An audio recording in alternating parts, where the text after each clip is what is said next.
Hello, just a word of warning. This may sound a little weird and even morbid.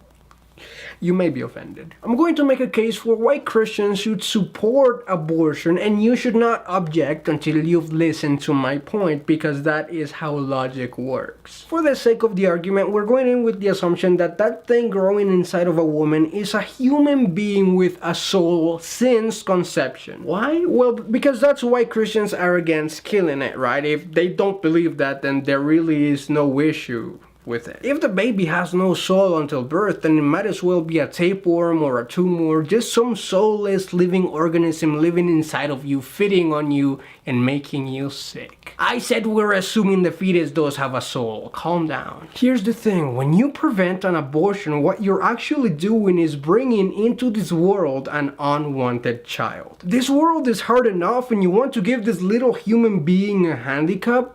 That's pretty messed up. People have abortions for many different reasons and circumstances, yeah. But none of those reasons are because the parents really want to have a child and they have the means to give it a good life, but they just want that abortion because why not? It's legal, just abortion Mondays, abortion Mondays, abortion Mondays, just the day of the month to kill a baby. It doesn't rhyme, but you get the point. So I repeat, the point is when you prevent an abortion, you guarantee an unwanted child. I mean, best case scenario, that kid gets adopted into a loving family with a good financial and moral structure. But even then, that kid will still have that complex in the back of his mind that his biological parents didn't want him or her. And that's the best case scenario. Force drug addicted parents to raise a child that they don't want.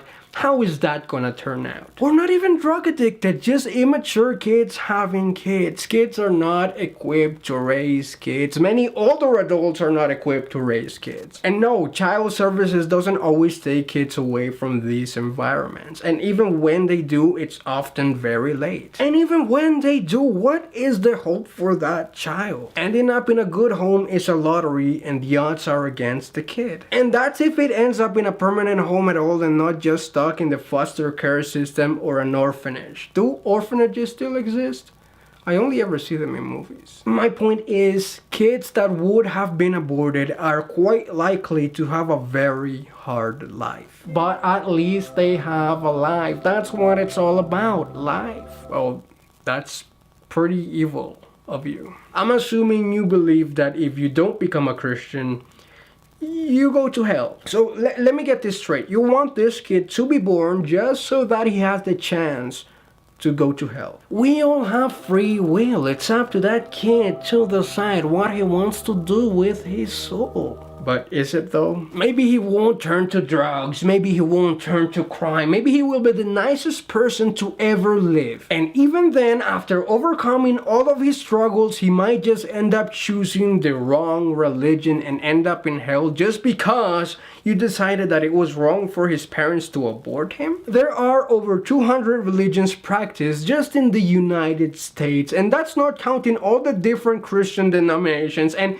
you are very much against some of those, let me just say. Also not counting atheism and agnosticism, which are rapidly growing in America and pretty much every single first world country. So yeah, odds are, statistically speaking, that kid will end up in hell. But we said that the fetus has a soul already. It's a living human being, no? And don't all kids go to heaven? I mean, even if not all kids go to heaven, what kind of sin can a fetus commit? Even if some fetuses are sent to hell for some fetus sins, and I'm just exaggerating here, but even if they do, more of them will make it into heaven than if those fetuses grew up in this world. So is that really what you're fighting for? The chance for more souls to be sent to hell? I mean, the only way this actually makes sense is if you're jealous of that fetus because it's getting a free ride to heaven and you're not. Well, why should they? I have to struggle every day. Some days I want to download an illegal song or an illegal movie or rape a woman, but I don't because I love Jesus. Some days my friend Lisa makes fun of my faith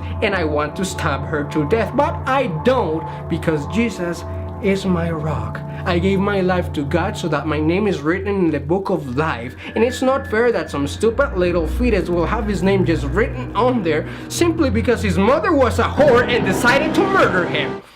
Whoa.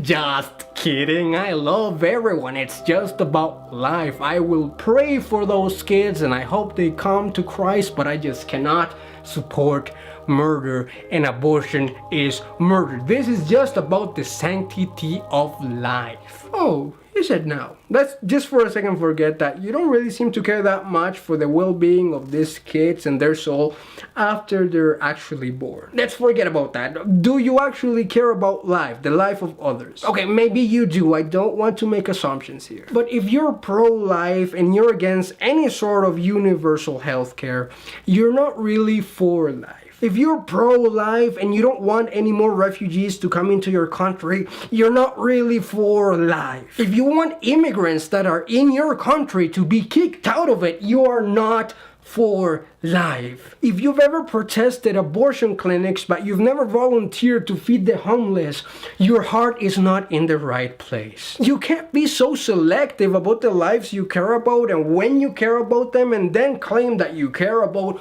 all life. You can't shame women and spew so much hate against people and then claim you love them. I mean, if you're gonna make these women feel so bad for having an abortion, I hope you've adopted at least one baby. That doesn't make it right, but at least you're not as hypocritical. You want to give these kids the possibility of going to hell and these women the responsibility that you're not willing to take on yourself or even just help in any way? No! Bad Christian! Bad Christian! I know this video won't change anyone's mind, but it's just, if you really think about it, a Christian being against abortion, it's kind of selfish and even depraved. And juxtaposed with some of the other stances many Christians have, it's hypocritical, to say the least. If heaven isn't real, if Christianity is all a lie, then yeah, your fight makes much more sense then. That kid will have it tough, but it's the only chance to exist that it has. It's this crappy world